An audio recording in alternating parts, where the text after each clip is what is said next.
IIT Bhagalpur back again 12 January 2022 paper 2 6 to 8 के प्रश्नों को देखते हैं। पहला प्रश्न है हमारा, डैश टू डैश बाल विकास में डैश से डैश तक होने वाली वृद्धि व बदलाव का अध्ययन किया जाता है।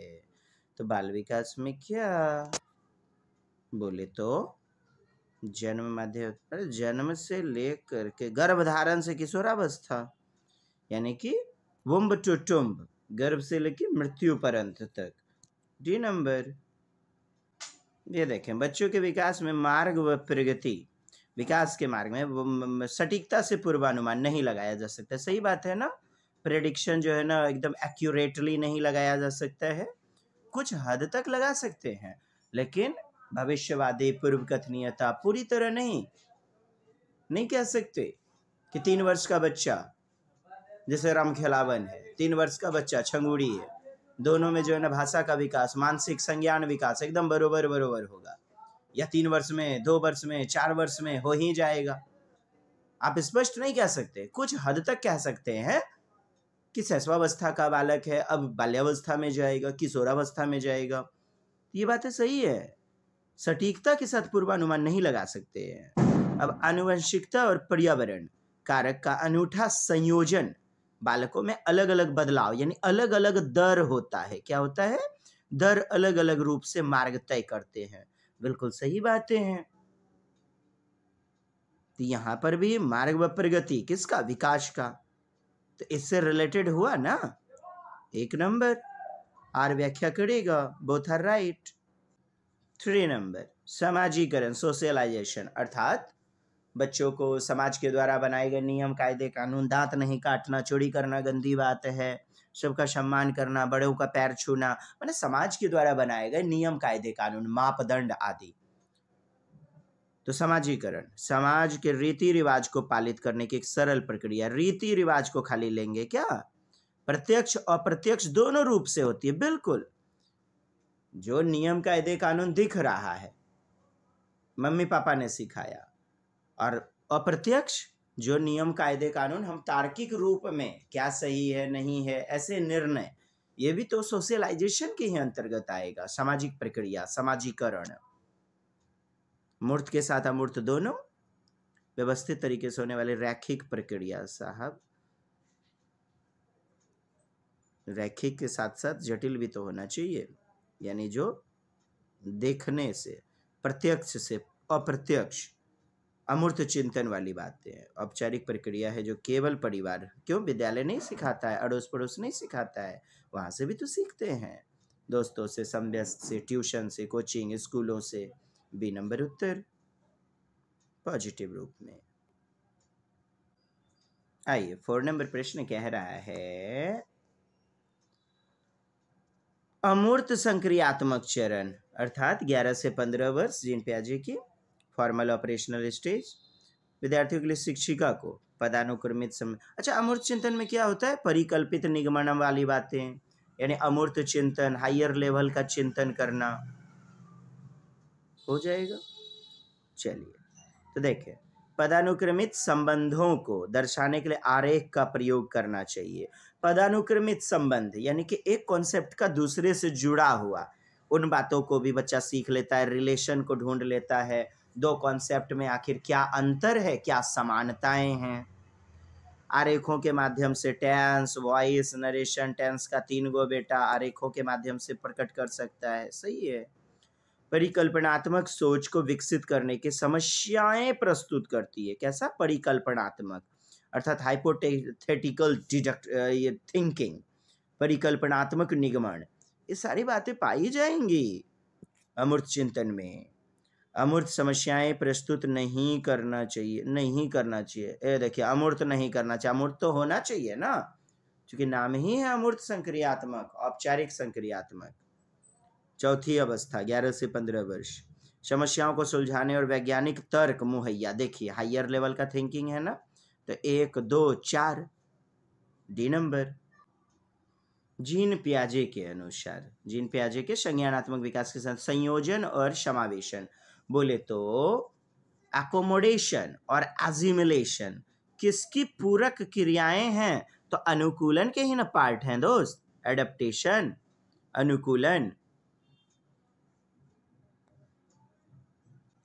लेव वाइगोत्स्की जीन पियाजे डैश को, जबकि लेव वाइगोत्स्की डैश को महत्व देते हैं। तो जीन पियाजे परिपक्वता, मैच्योरिटी, और सांस्कृतिक उपकरण को कौन महत्व देते हैं? लेव वाइगोत्स्की। अच्छा, परिपक्वता कैसे आती है? संज्ञान विकसित होने के कारण, संज्ञानात्मक विचार, संज्ञान क्या है? विचार, थिंकिंग। और सामाजिक वार्ता वाइगोत्स्की के रूप में तो भाषा को कहेंगे। अच्छा जी, तो जीन पियाजे ने संज्ञानात्मकता को 4 चरणों में बांटा है ना। तो संज्ञानात्मकता आएगी तो आएगी मैच्योरेशन, मैच्योरिटी, पुनर्बलन, ये तो स्किनर वगैरह के साथ आप जाएंगे, हल के साथ जाएंगे, स्कीमा में बदलाव। चलिए ठीक है, इसके कारण यह नहीं होगा, और स्कीमा वगैरह पियाजे की ही देन है। वेधन और अभ्यास नहीं साहब, उद्दीपन अनुक्रिया, उद्दीपन थॉर्नडाइक वाला। चलिए, आपका 1 नंबर उत्तर होगा। माने संज्ञान विकसित होने से क्या होता है? परिपक्वता आती है। तो परिपक्वता जीन पियाजे, और वाइगोत्स्की सांस्कृतिक, सामाजिक, सांस्कृतिक उपकरण, बोले तो कल्चरल टूल्स। 1 नंबर। 7वां नंबर कहता है निम्नलिखित में कौन सा शिक्षा शास्त्रीय प्रणाली, पेडागोजिकल वाला प्रणाली, सिस्टम, संज्ञानात्मक विकास को बढ़ावा लेने के लिए सही नहीं है? किसके विकास के लिए? संज्ञान के विकास के लिए सही नहीं है, कह रहा है। निर्देशित आदान प्रदान, अर्थात गाइडेड एक्सचेंज, आदान प्रदान बोले तो अंतःक्रिया, लेव वाइगोत्स्की ने दिया है। सामाजिक सांस्कृतिक अंतःक्रिया, जो भी निर्देश है, नियम, कायदे, कानून, एक बच्चा दूसरे बच्चे को शेयर करता है, आदान प्रदान, सहयोगात्मक गतिविधि करता है, आदान प्रदान, साझा करना, व्यापक चर्चाएं, चर्चा में भाग लेना। चर्चा में किससे भाग लेगा? अपने शिक्षकों से, दोस्तों से, यानी सामाजिक सांस्कृतिक अंतःक्रिया, क्योंकि वह समाज का ही तो अंग होगा। शिक्षक, विद्यार्थी, उसके समवयस्क, पीयर्स, व्यापक चर्चाएं करनी चाहिए। सहयोगात्मक गतिविधि, ये तो आप एकदम जान रहे हैं, कोलैबोरेटिव सहयोगात्मक गतिविधि। दोहराव, स्मरण, रट्टाफिकेशन, इसने नहीं दिया है, वाइगोत्स्की के अनुसार गलत होगा, और यही उत्तर होगा, डी नंबर। आइए, कहता है कैरोल गिलिगन लॉरेंस कोहलबर्ग के नेतृत्व में समालोचना करते हुए तर्क, रूपरेखा, नारीवादी नैतिकता। देखिए दोस्त, कोहलबर्ग की आलोचना किया सिद्धांत की किसने? कैरोल गिलिगन, इनके शिष्या। तो इन्होंने क्या कहा कि हे कोहलबर्ग महोदय, तुमने जो है खाली हाइनस हिंज की कहानी का उपयोग किया, जो कि एक पुरुष था, नारीत्व को, उसकी देखभाल की नैतिकता पर जोर नहीं दिया। ये गलत बात है, यानी इसको नकार देंगे। किसको नकारेंगे? देखभाल की नैतिकता। अच्छा, न्याय की नैतिकता, यह भी हमारा उत्तर होगा। लेकिन मेरा कहना है स्त्रियों का देखभाल, केयरिंग, इसके अंतर्गत उनका जस्टिस भी तो आ गया, मॉरल आइडियाज, नैतिकता वगैरह भी तो आ जाएंगे। सामाजिक अच्छाई की चिंता, ये तो अच्छाई वाला, नकारना कौन सा आलोचना है? तो इन्होंने केवल पुरुषों पर जोर दिया कोहलबर्ग ने अपने सिद्धांत में। नारीवादी अर्थात फेमिनिन मॉरलिटी को महत्व नहीं दिया। इससे हनन होगा, उपेक्षा होगा, नकारेंगे। किसकी देखभाल? नारीत्व, लेडीज की देखभाल की नैतिकता, और इसके अंतर्गत यह इंक्लूड होगा। हालांकि सीवी आपका सही है, बट इंक्लूडेड होगा देखभाल की नैतिकता, इसी के अंतर्गत न्याय की नैतिकता भी, और 1 नंबर आपका उत्तर होगा। ये देखिए, हार्वर्ड गार्डनर, बहुबुद्धि का सिद्धांत प्रतिपादित किया, सही बात है। संज्ञानात्मक क्षमता, बुद्धिमत्ता के निर्णय के एकमात्र विशिष्टता, एकमात्र, यार बहुबुद्धि सिद्धांत दिया ना, तो एकमात्र कैसे होगा?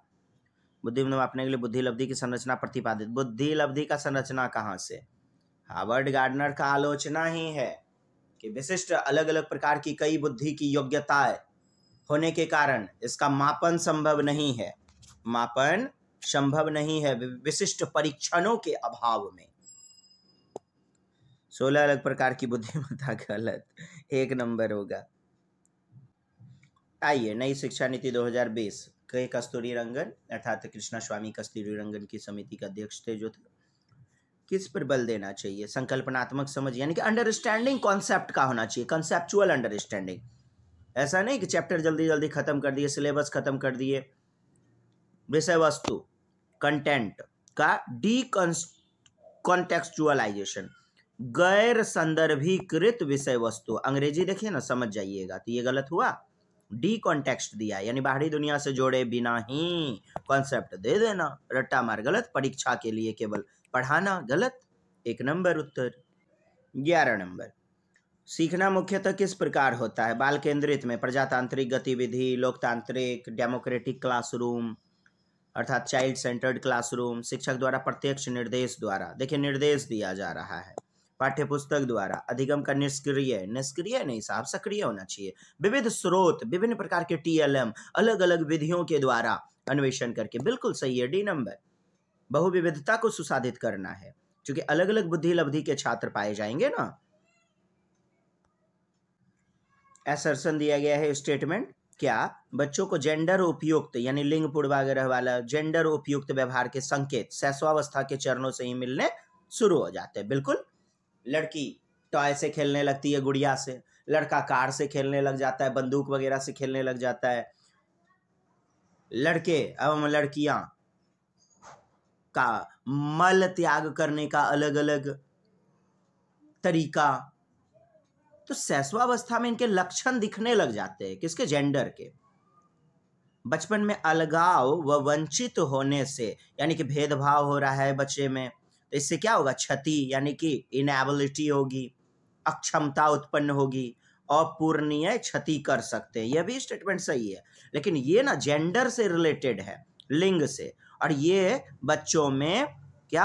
अपवंचित समाज के बच्चे, विशिष्ट बालकों के बारे में ये दिया गया है, तो ये इसकी व्याख्या थोड़े कर रहा है। B नंबर, देखिए ना, इसमें जेंडर के बारे में है और इसमें विशिष्ट बालकों की पहचान अलगे चैप्टर से लिया गया है, एकदम अलगे दुनिया का बात है। हे भौजी, बैगन का सब्जी न बनाए? नहीं नहीं नहीं नहीं नहीं, बात क्या हुआ ना गे नन्हकी, हम जो ना झाड़ू लगा रहे हैं, ये झाड़ू लगाने वाला धंधा और उधर बैगन का सब्जी बनाना, दोनों अलग अलग बातें हैं। तो आर रीजन भला कैसे व्याख्या करेगा? ना को बुलकी नहीं पहने गे फुलेश्वरी, हे हो की बताएं, मैके जाना है हमको, अलगे दुनिया वाला बात साहब। अलग दुनिया वाली बातें होंगी तो B नंबर ना लीजिएगा, A और R दोनों सही हैं, लेकिन रीजन A की असर्शन की व्याख्या नहीं करता है। यदि करेगा, दोनों एक जैसा रिलेटेड कॉन्सेप्ट रहेगा तो 1 नंबर लेंगे, व्याख्या करेगा। चलिए बढ़ते हैं, अगला प्रश्न कहता है, प्रश्न, शिक्षकों को बच्चों के मूल्यांकन के विवरण उनके अभिभावकों को देना चाहिए, जिससे क्या हो जाएगा? अभिभावक को अपने बच्चों के बारे में सीखने, ये देखिए, सीखने का क्या और कैसे के बारे में समझ बन सकेगी, यही तो होना चाहिए। ऐसा नहीं कि मंदबुद्धि और बुद्धिमान वगैरह को नामित, लेबलिंग करना, स्तरीकृत करना, ये गलत होगा। पॉजिटिव विकल्प चुनना है।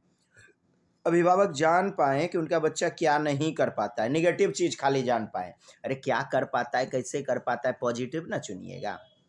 तुलना करके, चलिए हटाइए, तुलना करना, बाल केंद्रित शिक्षण प्रणाली का हनन करना, बच्चों में तुलना, भेदभाव नंबरों के आधार पे नहीं करना है। B नंबर, B फॉर बच्चा पार्टी। 14 नंबर क्या है? सामाजिक आर्थिक रूप से वंचित है, यानी कि समावेशी कक्षा में पूरा अधिकार नहीं मिल रहा है, सुविधाएं, संसाधन नहीं मिल पा रहा है, जैसे दिव्यांग है तो व्हील चेयर नहीं मिल रहा है, जैसे बच्चा दृष्टि बाधित है तो उसे मूर्त वस्तु या ब्रेल लिपि का प्रयोग करके नहीं पढ़ाया जा रहा है, संसाधन नहीं मिल रहे हैं विशिष्ट वाले। तो आर्थिक रूप से सामाजिक वंचित समूह के छात्रों को अवधारणा सुनिश्चित करने के लिए, कॉन्सेप्ट सिखाने के लिए शिक्षकों को सुनिश्चित करना चाहिए, क्या सुनिश्चित करना चाहिए? वो घर पे ट्यूशन लें, गलत। उन्हें स्मरण, रट्टा मारने वाली बातें, स्कूल आने में उनकी रुचि कम न हो, स्कूल आने में उनकी रुचि कम नहीं होना चाहिए, इस चीज पर आप ध्यान दीजिएगा, और वैसे पढ़ाना है ताकि इंटरेस्ट जगे, रुचि कम ना हो। पॉजिटिव है दोस्त, do not lose interest in attending school. गैर संदर्भित, संदर्भ से जोड़ना, बाहरी दुनिया से जोड़ना, लेकिन यहाँ गैर लगा हुआ है, बाहरी दुनिया से नहीं जोड़ना, गलत। सी नंबर। उस प्रश्न को पहचाने जो मूल्यांकन के कौशल का परीक्षण करता है। किसका? कौशल, यानी अपसारी चिंतन को बढ़ावा देगा, खुले अंत वाले, मुक्त सिरे वाले। आज आप जो पुस्तक पढ़ते हैं वे ऋग्वेद से किस प्रकार भिन्न है? पुरातत्व को परिभाषित कीजिए। पुरातत्व, आर्कियोलॉजी, तो रटते थे परिभाषा को। एकमात्र उत्तर, हड़प्पा सभ्यता के लोग औजार के किन धातु का प्रयोग करते थे? कुछ विशेष धातु, उन्हीं का नाम लेगा बच्चा जो याद करके जाएगा। अभिसारी। हड़प्पा सभ्यता 1921 में खोज हुई, एकमात्र उत्तर होगा ना, दयाराम सहनी। तो 1921, तो ये सब अभिसारी हुआ, सीमित वाला। खुले अंत वाला चुनिए दोस्त, जिसके अनंत उत्तर दे सकें। अलग अलग प्रकार के बच्चे का अलग अलग दृष्टिकोण होगा। अपसारी, प्रतिभाशाली वाला चिंतन, प्रतिभाशाली वाला कौशल होगा 1 नंबर। बाकी 3 देखिए ना, सीमित उत्तर बताएगा। खुला अंत होना चाहिए अपसारी, जो कि 1 नंबर में है। दिव्यांग जन अधिकार अधिनियम कब आया था? 2016 में। PWDs, physical with disabilities, 2016। कहता है युक्तियों के किस समूह को प्रतिपादित किया गया है? पॉजिटिव चुनिए इसके अंतर्गत। विद्यालय जाने वाले बालकों का हर 5 वर्षों में सर्वेक्षण करना, बिल्कुल ये चीजें हैं। सभी के एक रूपी, फिर है बहुविविधता, बहुरूपी ना, एक रूपी कैसे होगा सही? एक ही तरीका से पढ़ाना। मानकीकृत, गैर मानकीकृत भी तो होना चाहिए, बाहरी दुनिया से जुड़ा हुआ।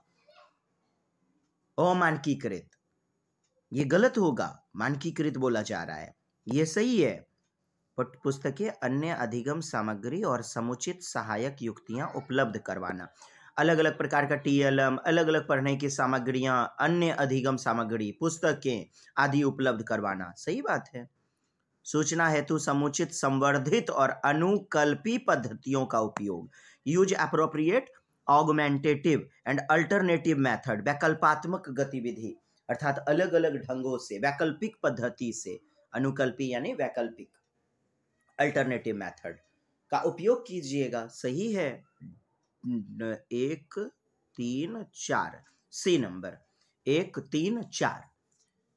अनुकल्पी पद्धति नहीं समझे, जैसे कोई बच्चा दिव्यांग है तो उसके लिए अलग प्रकार का शिक्षण विधि, अलग प्रकार का TLM मटेरियल, अल्टरनेटिव वाला, तो करेंगे प्रयोग इसका।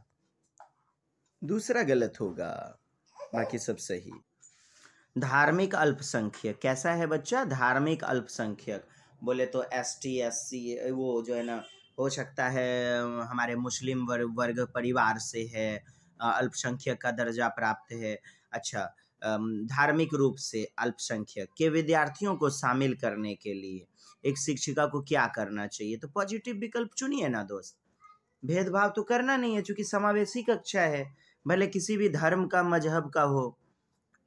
सभी धर्मों में समानता की बजाय अंतर पर जोर दे। देखिए, समानता न होना चाहिए दोस्त, अंतर कह रहा है, भेदभाव उत्पन्न कर रहा है, मार दंगा करवाएगा। विभिन्न धर्मों के सदस्यों के बीच सद्भावना, हार्मोनियस, मिलनसार व्यवहार, यानी सभी जाति, धर्म, लिंग, बुद्धि लब्धि, सबको समानता के साथ देखना, यही तो है समावेशी कक्षा। सद्भावना का उदाहरण प्रस्तुत करें, सही है। विशेष धर्म, देखिए जैसे कि मेरा धर्म हिंदू है, तो मैं अपने ही धर्म वाला उदाहरण प्रस्तुत करूंगा, या अपने धर्म के लोगों को बहुत अच्छा ज्यादा ध्यान दूंगा। तो कोई विशेष धर्म गलत होगा। विश्वास, किसी धर्म में, एक विशेष धर्म में विश्वास, जबकि कहा गया हिंदू, मुस्लिम, सिख, ईसाई सभी हैं आपस में भाई भाई, तो सभी धर्मों का न जोड़ दीजिएगा। कहते हैं प्रथाओं के बारे में पूर्वाग्रह को बढ़ाना, रूढ़िवादिता को बढ़ाना, भेदभाव करना, तुम हिंदू हो, तुम क्रिश्चियन हो, तुम मुस्लिम हो, तुम ईसाई हो, भेदभाव नहीं करना है, पूर्वाग्रह नहीं करना है। रूढ़ियों को मजबूत करना, यानी पूर्वाग्रह को विशेष धर्म के प्रति, ये भी गलत है। क्या हो जाएगा हमारा उत्तर? B नंबर नहीं लग रहा है, देखिए ना। अब देखिए, ये भी बताना पड़ेगा, ग्राफिया, ग्राफ खींचना, लिखने से संबंधित सूक्ष्म गतिक कौशल, डिस्ग्राफिया। निम्नलिखित में कौन सा अभ्यास, दृष्टि बाधित विद्यार्थी है ना दोस्त, देखने में दिव्यांगता है बच्चे को, तो कहता है छोटे मुद्रण चित्र, चित्र कहाँ से देखा, और छोटा छोटा अक्षर वाला कहाँ से देखेगा, ये सहायक थोड़े होगा, गलत। शिक्षक और साथियों द्वारा सांकेतिक भाषा, अरे यार संकेत इशारा करके पढ़ाना, संकेत एवं इशारे बच्चा देख थोड़े पाएगा, क्योंकि दृष्टि बाधित है, विजुअल इंपेयरमेंट है। स्पर्शनीय, तो देखिए जैसे कि ब्रेल लिपि, मूर्त वस्तु स्पर्श कर सकता है ना, उभरी हुई सामग्री, तो ये तो सही है, बच्चा हाथों से छू कर तो महसूस कर सकता है, यदि देख नहीं सकता है तो। बोर्ड पर लिखा, बोर्ड पर लिखी बातों को कैसे पढ़ पाएगा जब देखने में समस्या है, तो सी नंबर उत्तर। सोचिए ना, थोड़ा सोच के देखिए, बाहरी दुनिया में ले जाइए अपने दिव्यांग बच्चों को, देखा हुआ है जो दृष्टि बाधित हैं, उनके लिए क्या असुविधा होगी और क्या सहायता होगा, और उत्तर हो जाएगा। Yes, please like share subscribe, share करें दोस्तों को, ज़्यादा से ज़्यादा ग्रुप में शेयर करें दोस्त, यदि वाकई में मेहनत कर रहा हूँ और आपके लिए सटीक सार्थक सिद्ध हो रही है तो। नहीं तो कोई बात नहीं, आप भी अपने महल में, मैं भी अपनी झोपड़ी में, बट मानवता का धर्म अदा करें। दूसरे ग्रुप में जो ज़्यादा से ज़्यादा शेयर करें दोस्त, ताकि जिन मित्रों को जानकारी नहीं है, जो पढ़ना चाह रहे हैं, ऑफलाइन में मोटी मोटी रकम नहीं दे पा रहे हैं, कम से कम फ्री ऑफ कॉस्ट ज्ञान को ले सके। निवेदन है दोस्त, करबद्ध होकर के देख लें, कृपया शेयर करें। अभिसारी चिंतन बोले तो उच्च सृजनात्मकता वाला, ये अभिसारी नहीं अपसारी यानी प्रतिभाशाली बच्चा, उच्च सृजनात्मकता वाले विद्यार्थियों की आवश्यकता को पूरा करने के लिए एक शिक्षिका को कैसी लर्निंग बाय डूइंग एक्टिविटी, गतिविधि से बचना चाहिए, तो अभिसारी सोच, कन्वर्जेंट थिंकिंग, यही तो उत्तर होगा। जिज्ञासा बिल्कुल होगी, मौलिक चिंतन होगा, खुला विचार, स्वतंत्र विचार, समस्या समाधान का कौशल होगा, उच्च सृजनात्मकता है ना प्रतिभाशाली, तो एक नंबर निगेटिव, यही उत्तर। एकमात्र जिसका उत्तर होता है रटंत विद्या वाला, उसको कन्वर्जेंट, अभिसरण सोच, अभिसारी यानी उत्तल दर्पणीय सोच कहते हैं, उत्तल दर्पणीय। सीमित अंत वाला, एकमात्र उत्तर वाला। 21 विद्यार्थियों का ज्ञान को गहरा यानी कि बेहतर ज्ञान देना है ना, और दीर्घकालीन यानी दृढ़ स्थायी बनाने के लिए तो गतिविधि करवाइए। क्या करना चाहिए, चर्चा में शामिल करवाइए, कहता है चर्चा से मना कर देना, संप्रत्यय को विस्तार से समझाने में मना कर देना, गलत हुआ। विभिन्न परिस्थिति में अधिगम को लागू करने के अवसर दीजिए, द बेस्ट। विभिन्न परिस्थिति में यानी कि पान के दुकान पर, रेलवे स्टेशन पर, जीवन के हर संदर्भ में कर सके बच्चा उपयोग, यही तो लक्ष्य होना चाहिए ज्ञान को देने का। और जीवन यानी बाहरी दुनिया से जोड़ेगा तो ज्ञान होगा दृढ़कालीन यानी चिरस्थायी, सुदृढ़। रटवाने पर ध्यान देना, गलत। मौखिक रूप से ही जानकारी, लिखित नहीं देना, केवल भी दिया है, गलत हुआ ना। उत्तर अलग अलग परिस्थिति में अपॉर्चुनिटी दीजिए, डिफरेंट सिचुएशन। ऐसा नहीं बच्चा केवल कक्षा में ही जो है अपने ज्ञान का उपयोग कर सके, बाहरी दुकान में भी आलू खरीदने गया, पैसा का जोड़ तंगर नहीं कर पाया, मम्मा से डांट भी सुनता है, ऐसे कुछ बच्चे आपने देखा होगा, रिजल्ट में बड़ा एकदम टॉपर। तो ऐसे बच्चे शिक्षा ले करके आप कहेंगे अनुचित हो गया शिक्षा। तो होना क्या चाहिए, अवसर दीजिए, हर परिस्थिति में कर सके बच्चा उपयोग उस ज्ञान का, नॉलेज का, कॉन्सेप्ट का, संप्रत्यय का। असर्सन दिया गया है, एक शिक्षिका को अपने विद्यार्थी को किसी प्रश्न के उत्तर के बारे में सहज ज्ञात युक्त अनुमान लगाने के लिए प्रोत्साहित करना चाहिए। कैसा, एक शिक्षिका को अपने विद्यार्थी को प्रश्न सहज रूप में, किस रूप में, सहज रूप में, स्वाभाविक रूप में, नेचुरल ढंग से अनुमान लगाने को प्रोत्साहन देना, सही तो है, तभी तो सृजनात्मकता, क्रिएटिविटी आएगी। रीजन, कारण, आर, विद्यार्थी को केवल तभी उत्तर देने का निर्देश दिया जाना चाहिए, यानी तभी सहायता देना चाहिए, मदद, जब वे सही उत्तर के बारे में पूरी तरह सुनिश्चित हो। अब देखिए, तब तो हो गया कि बच्चे में गलती नहीं करने का गुण होना चाहिए, भ्रांति, संप्रांति, मिसकॉन्सेप्शन नहीं होना चाहिए, सही उत्तर बच्चा दे ही रहा है, तब आप हाथी का अंडा मदद कीजिएगा, गलत हुआ। और सी नंबर में क्या, ए सही आर गलत। एक शिक्षक को ऐसी एक्टिविटी लर्निंग बाय डूइंग की योजना बनानी चाहिए जो शिक्षार्थी के बीच क्या करे, चिंता पैदा करे, बोरियत, हतोत्साहित, डिमोटिवेशन। अरे यार एकमात्र तो पॉजिटिव है, जिज्ञासा, क्यूरियोसिटी। तब ना बच्चा जानेगा, किसी कॉन्सेप्ट को जानने के प्रति रोचकता पैदा होगी। सी, किसी विशेष कार्य को कैसे करना है, इसके ज्ञान को डैश कहा जाता है, कैसे करना है। समावेशित ज्ञान माने एक कॉन्सेप्ट को दूसरे कॉन्सेप्ट से जोड़ना, सबको मिला लेना, एजिमुलेट। अनुबंधित ज्ञान, कंडीशन वाला। घोषणात्मक, डिक्लेरेटिव, यानी कि बड़ा बड़ा व्याख्या वाला। प्रक्रियात्मक, लर्निंग बाय डूइंग करके, प्रोसेस में करके। प्रक्रियात्मक, अच्छा प्रोसेस करने से भी पहले क्या होगा, अवलोकन करना जरूरी है ना, देखना। यहां तो है नहीं, प्रोसीड्यूरल नॉलेज होगा। विशेष कार्य को कैसे करना है, तो लर्निंग बाय डूइंग करके, प्रोसेस में लाके, प्रक्रिया करके। डी नंबर कहता है विद्यार्थियों के बीच सार्थक अधिगम यानी सार्थक सीखना को बढ़ावा नहीं देता है। नेगेटिव चुनिए ना। अंतःक्रिया करवावे कीजिएगा, अन्वेषण लर्निंग बाय डूइंग करेगा, अधिसंज्ञान मेटाकॉग्निशन यानी कि संज्ञान, समस्या समाधान, तर्क वितर्क सभी को कंट्रोल करता है ना अधिसंज्ञान। निष्क्रिय, यही तो गलत होगा, यही उत्तर होगा। बच्चा सक्रिय रहेगा तभी तो कुछ सीखेगा।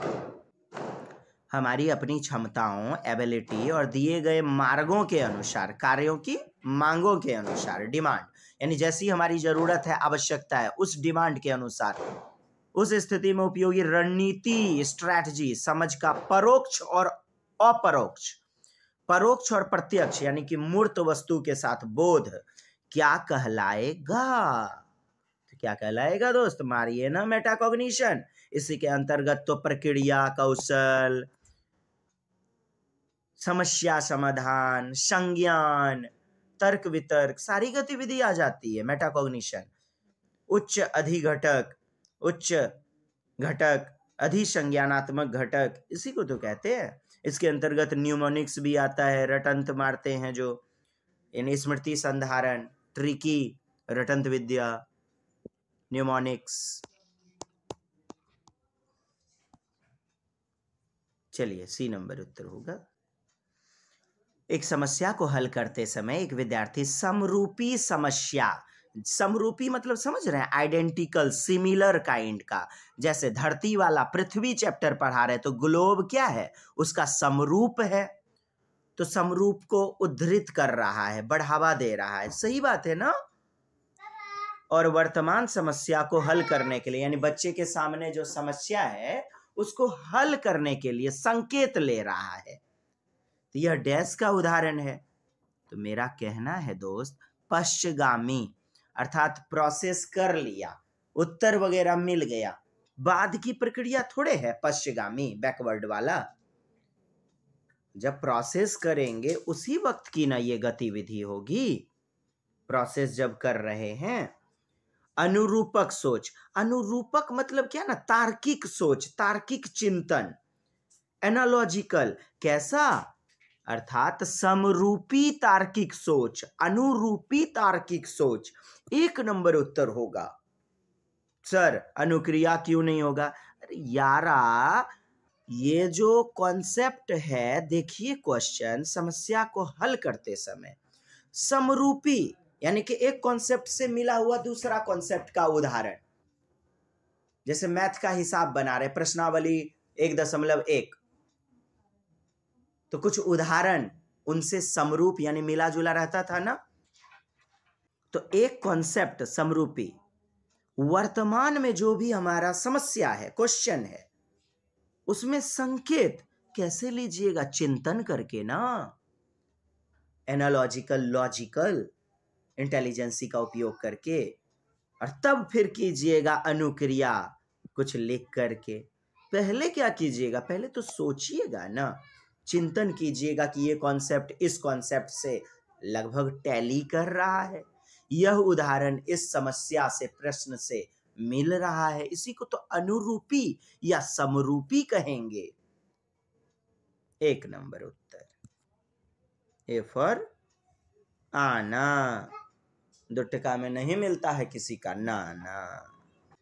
28 एक वैज्ञानिक संप्रत्यय। वैज्ञानिक संप्रत्यय मतलब एक अमूर्त चिंतन, वैज्ञानिक दृष्टिकोण, क्यों कैसे का जवाब ढूंढने वाला। वैज्ञानिक कॉन्सेप्ट यानी कि साइंटिफिक वाला कंसेप्चुअल अंडरस्टैंडिंग पर चर्चा के दौरान एक शिक्षिका ने पाया कि कुछ विद्यार्थी को उस कॉन्सेप्ट संप्रत्यय से संबंधित कुछ गलतियां यानी कुछ भ्रांतियां हैं। ऐसी स्थिति में शिक्षिका को क्या करना चाहिए? भ्रांति को क्या पॉजिटिव ना लीजिएगा, सहज लीजिएगा। गलतियां क्या है? सहज हैं, स्वाभाविक हैं, हमसे आपसे सबसे हुई, और यही गलतियों के कारण धीरे धीरे इनसे शिक्षा लेते हुए आगे बढ़े। विद्यार्थी को भ्रांति के बारे में बात करने दें और वैज्ञानिक तर्क की खोज को खोजने का अवसर दें। बिल्कुल सही है, पॉजिटिव दृष्टिकोण, क्यों हुई गलतियां, ऐसा अवसर दीजिएगा, बच्चा खोजेगा वैज्ञानिक दृष्टिकोण को, यानी अमूर्त चिंतन के आधार पर। एकदम पॉजिटिव है। उन भ्रांति को सिरे से खारिज करेंगे, क्या कर देंगे? नकार देंगे कि तुमने गलती क्यों किया, तुम एक नंबर गधा बालक है। मानक जानकारी, किताबी ज्ञान वाला जानकारी, बाहरी दुनिया वाला नहीं, नेगेटिव। इन बच्चों को एक विशेष शिक्षक के पास भेजना। फिर देखिए समावेशी इंक्लूसिव क्लासरूम का हनन है, उपेक्षा है। भ्रांति पर प्रतिक्रिया नहीं देनी चाहिए। अब लीजिए संप्रत्यय आगे बढ़ जाना चाहिए, माने आगे बढ़ जाइए। बच्चे में क्यों गलती हुआ इस पे एनालिसिस बिल्कुल नहीं करनी चाहिए, प्रतिक्रिया नहीं देना। चलिए ये भी गलत हो गया। उत्तर क्या हो गया हमारा? एक नंबर।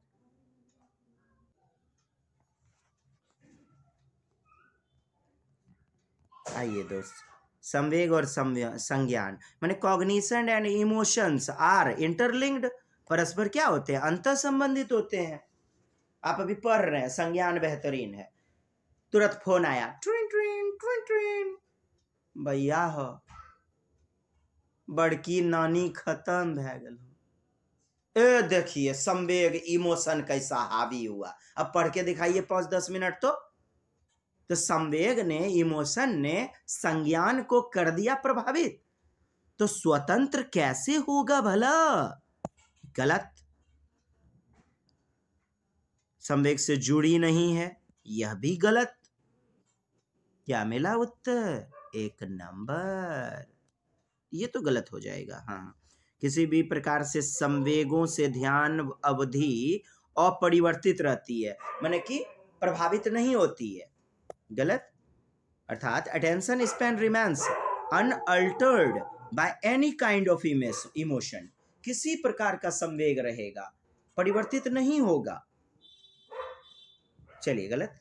संवेग स्मृतियों के कूट लेखन, स्मृति अर्थात संज्ञान के कूट लेखन और पुनर्प्राप्ति को सुसाधित करती है, अर्थात जुड़ा होता है। संवेग बेहतर है तो बेहतर पुनर्प्राप्ति होगा। किसका? स्मृति संज्ञान का।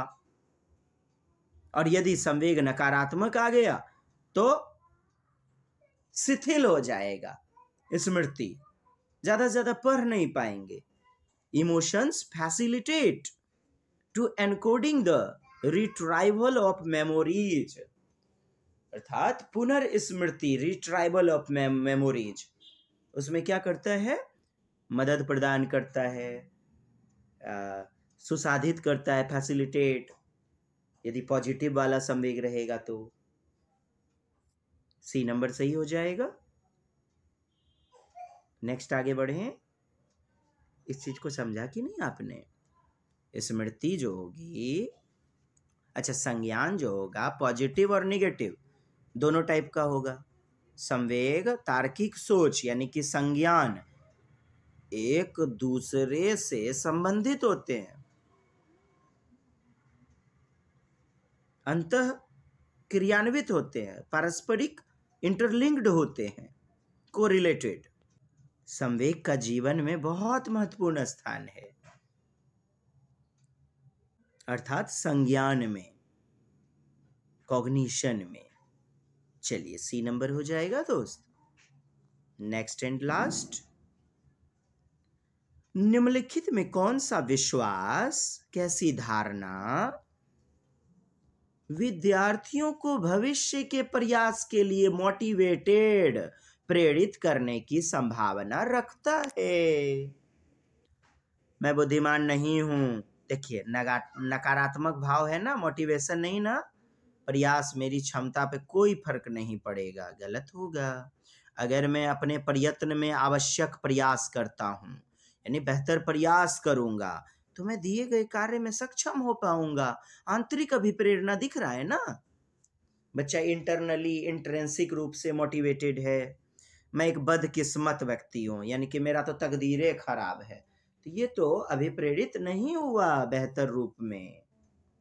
अतः निगेटिव, मेरे पास विज्ञान में अच्छा प्रदर्शन करने की क्षमता नहीं है। देखिए बच्चा दीन, हीन, जीर्ण शीर्ण महसूस कर रहा है, दयनीय है, यानी अभिप्रेरणा है ही नहीं, विज्ञान में अच्छा नहीं कर सकता हूं, मैं हार जाऊंगा। निगेटिव बातें होंगी दोस्त। पॉजिटिव क्या है? मैं यदि अच्छा प्रयास करूं तो अच्छे नंबर ला सकता हूं और बेहतर कर पाऊंगा। आंतरिक अभिप्रेरणा, बी नंबर उत्तर। मिलते हैं पुनः दमदार वीडियो में, तब तक के लिए जय हिंद, जय भारत, वंदे मातरम।